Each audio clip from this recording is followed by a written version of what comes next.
자, 안녕하세요. 미술교사 이성훈입니다. 오늘은 기초 디자인 중에서 색에 관해서 얘기를 해볼까 합니다. 색에는 크게 무채색과 유채색 두 가지 종류의 색이 있습니다. 무채색에는 색이 없다라는 거죠. 그래서 명도만 가지고 있습니다. 색이 밝고 어둡고 그 정도로만 표현을 할 수 있고, 그리고 가장 어두운 0단계에서 1단계, 2단계 쭉 가다 보면은 여기 10단계까지 총 11단계로 나눌 수 있습니다. 11단계의 명도를 가지고 있고, 그 다음에 유채색은 유채색 색을 가지고 있다는 얘기죠. 그렇기 때문에 명도뿐만 아니라 색상, 채도도 가지고 있습니다. 그래서 색의 삼척성은 색상과 명도, 채도로 볼 수가 있는데, 색상이라고 하는 것은 다른 색과 구별되는 그 색의 고유한 성질을 말합니다. 노란색, 빨간색, 파란색, 그렇게 고유하게 불려지는 색의 명칭이 색상이 되겠습니다. 그 다음 명도는 색의 밝고 어두운 정도를 말하는 거고, 무채색과 유채색에 모두 있습니다. 그리고 0에서부터 10단계까지 총 11단계의 단계가 있는데, 우리는 이것만 기억해놓죠. 0단계가 검정을 얘기하고 10단계가 하양을 얘기한다. 그래서 명도 단계에서 명도가 높다라고 하는 것은 하얀색을 얘기하는 거겠죠. 명도가 낮다라고 하는 것은 검정을 얘기하는 겁니다. 그 정도만 기억해두면 될 것 같아요. 그 다음 채도는 색의 맑고 탁한 정도를 말합니다. 채도도 마찬가지로 단계가 있는데, 맑고 탁한 정도에 따른 단계가 색감의 고유 명칭에 따라서 각각 다르기 때문에, 채도가 높다라고 했을 때는 맑다, 채도가 낮다라고 할 때는 탁하다 라고 할 수가 있겠죠. 그리고 색의 혼합에 대해서 보겠습니다. 색의 혼합에는 가산 혼합과 감산 혼합, 그리고 중간 혼합, 이 세 가지가 있습니다. 가산 혼합은 더하면 더할수록 점점 밝아진다. 그래서 더할 가짜를 써서 가산 혼합이라고 하는데, 가운데 부분 보니까 세 가지 색이 겹쳐 있는 요 가운데 부분이 하얀색이죠. 그러니까 명도 단계에서의 가장 높은 10단계에 해당하는 화이트가 나오는 거기 때문에 빛의 혼합이라고도 합니다. 빛의 혼합. 색이 많을수록 명도가 높아집니다. 그리고 조명, 그리고 휴대폰 액정, 그 다음에 TV들이 가산 혼합에 포함되겠죠. 그리고 감산 혼합이 있습니다. 감산 혼합이란 이제 마이너스가 되겠죠. 그래서 이제 많이 섞이면 섞일수록 점점 떨어진다. 그래서 물감의 혼합을 말하는 거고, 색이 많이 섞일수록 명도나 채도가 떨어집니다. 여러 가지 색이 섞이면 무조건 채도는 탁하게 떨어지겠죠. 그리고 명도는 마찬가지로 점점 더 어두워집니다. 그래서 우리 물통에 팔레트 물감 쓸 때 물통을 나중에 이렇게 물 색깔 보게 되면은 굉장히 꾸정물이 되어 있잖아요. 그죠? 그런 것처럼 감산 혼합은 섞으면 섞을수록 어두워진다. 그리고 여기 가운데가 블랙에 가까운 색이 되겠죠. 그래서 컬러 프린터, 염색 등이 해당되겠고, 가산 혼합에서의 삼원색, 은 레드, 그린, 블루, 이렇게 세 가지가 되겠죠. 그래서 RGB가 되겠습니다. RGB. 그 다음에 감산 혼합의 삼원색은 CMY, 그래서 CMY라고도 하는데, 요 가운데 블랙이 K로 표현이 됩니다. 그래서 CMYK라고도 얘기하는데 CMY라고 알아두면 될 것 같아요. 자, 그 다음 중간혼합에 대해서 얘기해볼게요. 중간혼합이란 실제 색이 섞이는 것이 아닌 망막에서 섞이는 것처럼 보이는 혼합을 말합니다. 그래서 병치혼합과 그 다음에 회전혼합이 있어요. 병치혼합이란 예시 작품에서 보는 것처럼 빨간색, 노란색, 빨간색, 노란색, 빨간색, 노란색 이게 실제로 섞이지 않았는데 마치 이렇게 번갈아 가면서 쭉 있다 보니까는 마치 멀리서 봤을 때는 그 색이 마치 섞여 있는 것처럼 보인다. 그래서 색의 병치로 인해서 색이 섞이는 효과, 신인상주의 화가들이 주로 많이 썼던 점묘법에서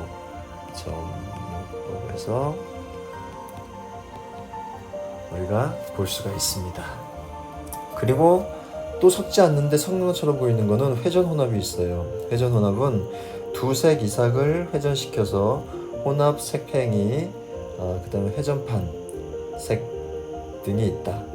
이제 불렸을 때에 이렇게 주황색으로 보인다는 거죠. 자, 색의 대비에 대해서 한번 보겠습니다. 어떤 색이 주위색의 영향으로 색의 3요소가 다르게 보이는 현상을 말하는데 동시 대비와 계속 대비로 구분할 수 있습니다. 자, 동시 대비는 이렇게나 많이 있어요. 계속 대비는 이렇게 있고요. 그래서 동시 대비는 명도 대비, 색상 대비, 채도 대비, 보색 대비, 연변 대비, 면적 대비, 한란 대비 등등등등이 해당이 되겠고, 계속 대비는 정의잔상, 부회잔상 이 두 가지가 있습니다. 근데 이 앞에 동시라는 말을 보게 되면은 이 두 가지의 색이 같이 있었을 때 어떤 색에 영향을 주는 그런 현상을 말하는 것이고, 이 계속 대비라고 하는 것은 한 색을 보고 그 다음에 계속해서 다른 색을 봤을 때 보여지는 어떤 그 현상이라고 보면 돼요. 그래서 인터벌이 좀 있죠. 약간의. 자, 방금 봤던 동시 대비에 대해서 보겠습니다. 두 가지 이상의 색을 동시에 볼 때 서로 다르게 보이는 현상을 말하는데, 첫 번째로 이제 명도 대비 먼저 볼게요. 명도 대비는 명도차가 가장 크게 보이는 현상을 말한다. 더 밝거나 어두워 보임. 자, 요거 이렇게 하얀색으로 봐야 돼요. 잘 보이지 않을까봐 약간 회색으로 해놨는데, 보면은 검정색 바탕 위에 있는 회색과 그 다음에 하얀색 바탕 위에 있는 회색, 요 두 가지 회색은 똑같은 회색입니다. 5도의 회색 똑같이 있는데, 두 가지 회색 중에 더 밝아 보이는 회색은 어떤 걸까요? 네, 맞습니다. 검정색 바탕 위에 있는 회색이 더 밝아 보이겠죠. 상대적으로 검정색이 주변에서 있기 때문에 상대적으로 그 안에 있는 회색은 조금 이렇게 밝아 보이는 거예요. 근데 반면에 이제 하얀색 바탕 위에 있는 회색은 하얀색이 주변에 있어? 그러니까 약간 이게 그렇지, 좀 어두워 보여야 되겠다. 그런 식으로 해가지고 회색의 느낌이 달라져 보이는 현상을 명도 대비라고 합니다. 그 다음에 색상 대비입니다. 색상 차이가 크게 보이는 현상. 지금 여기에 녹색이 있고 그 다음에 주황색이 있죠. 근데 주황색과 녹색 그 가운데 노란색이 있습니다. 똑같은 노란색인데 좀 달라 보이지 않나요? 연두색 위에 있는 노란색은 약간 붉은기를 띈 것처럼 보이고, 그리고 상대적으로 주황색 위에 있는 노란색은 약간 푸른색 기운을 가지고 있는 것처럼 보입니다. 그러한 현상을 우리는 색상 대비라고 하죠. 채도 대비, 채도가 다르게 보이는 현상입니다. 자, 이제 똑같은 하늘색이 위에 있는데 하나는 진한 파란색, 그리고 하나는 회색 위에 있어요. 이거 한번 읽어볼게요. 저채도의 회색 위에 파란색 채도가 더 높아 보인다. 그러니까 저 채도 위에 있는 파란색, 하늘색이 주변의 영향을 받아서 이거는 채도가 낮기 때문에 요거는 상대적으로 높아져 보이는 경우예요. 요거는 높기 때문에 상대적으로 낮아져 보겠죠. 이런 세 개의 성질이 있습니다. 채도대비입니다. 자, 보색대비 봅시다. 보색에 의해, 보색이라고 하는 것은 색상원 중에 서로 반대에 있는 색을 얘기합니다. 그래서 보색에 의해 채도가 높아져 선명하고 강해 보이는 현상을 말합니다. 예를 들면은 빨강과 청록, 노랑과 남색, 주황과 파랑, 연두와 보라, 그 다음에 자주와 녹색, 이런 식의 색 배치를 말하는 거겠죠. 그 다음 연변 대비, 인접한 경계면이 다른 부분보다 더 강한 색상, 명도, 채도 대비를 나타내는 것을 말한다. 맞닿아 있는 면은 물론이고 떨어져 있는 면에서도 상호 영향을 비치는 대비 효과를 나타낸다 라고 할 수 있겠죠. 네. 그 다음 면적 대비가 있습니다. 좁은 면적보다 넓은 면적이 것이 명도와 채도가 높아 보이는 현상을 말하는 거죠. 자, 노란색 판이 있는데 하나는 이만하고 하나는 요만한데 같은 회색에 있을 때 보게 되면은 노란색의 느낌이 훨씬 더 큰 것이 밝고 맑아 보인다는 얘기겠죠. 그 다음 한난 대비, 한색과 난색을 비교하면 한색은 더욱 차갑게, 난색은 더욱 따뜻하게 느껴진다. 한색끼리 섞여 있으면은 훨씬 더 차가운 느낌이, 난색끼리 있을 때는 훨씬 더 따뜻한 느낌이 든다는 뜻이겠죠.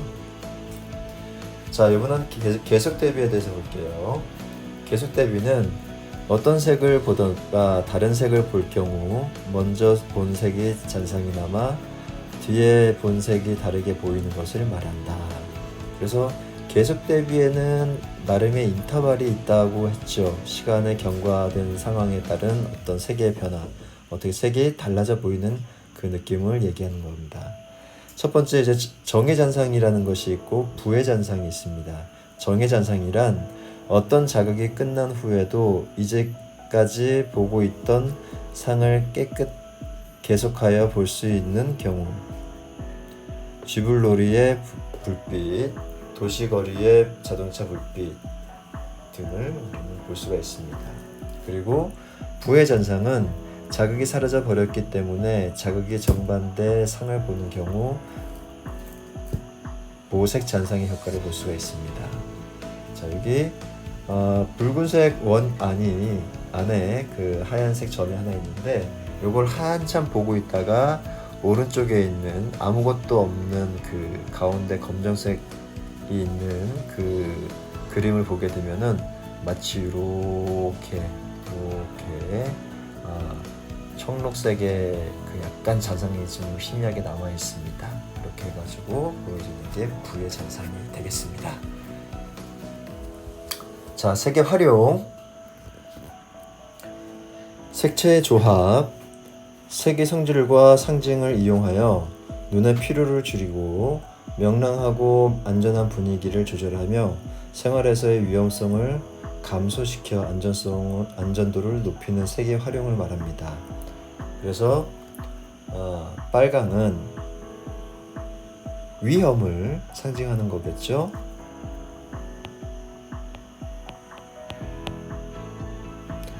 그래서 그 빨간색 그 소방차의 색을 사람들이 주변에서 봤을 때 위험을 좀 인지하라는 게 자동차도 좀 옆으로 좀 갓길로 좀 치워주고, 그쵸?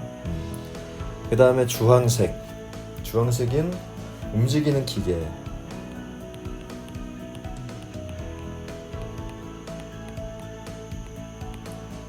움직이는 기계를 표현할 때 주황색을 사용합니다. 그리고 녹색은 안전, 안전. 그렇죠. 안전을 나타나고, 노랑은 주의. 를 나타내게 됩니다. 자, 됐고요. 자, 이제 명시성입니다. 명시성은 멀리서도 잘 보이는 색의 성질을 말하고 교통 표지판, 광고 등의 사용입니다. 주로 고채도의 고명도 색으로는 일반적으로 명시성이 높으며 주목성이 높다고 할 수 있고요. 그 다음에 주목성, 자극성이 강해 눈에 잘 띄는 색의 성질을 말하는데, 난색, 고명도, 고채도는 주목성이 높다라고 볼 수가 있겠죠. 몇 가지 오늘 내용을 잘 숙지해 놓을 수 있도록 하고요. 내용이 좀 많이 있는데 좀 기본적으로 여러분들이 좀 알아줬으면 하는 내용들에 대해서 한번 정리해봤으니까 다음 시간에 이런 내용들을 어떻게 이용해서 우리가 미술 작품을 할 것인지에 대해서도 한번 얘기해 볼 수 있도록 할게요. 오늘 수고했습니다.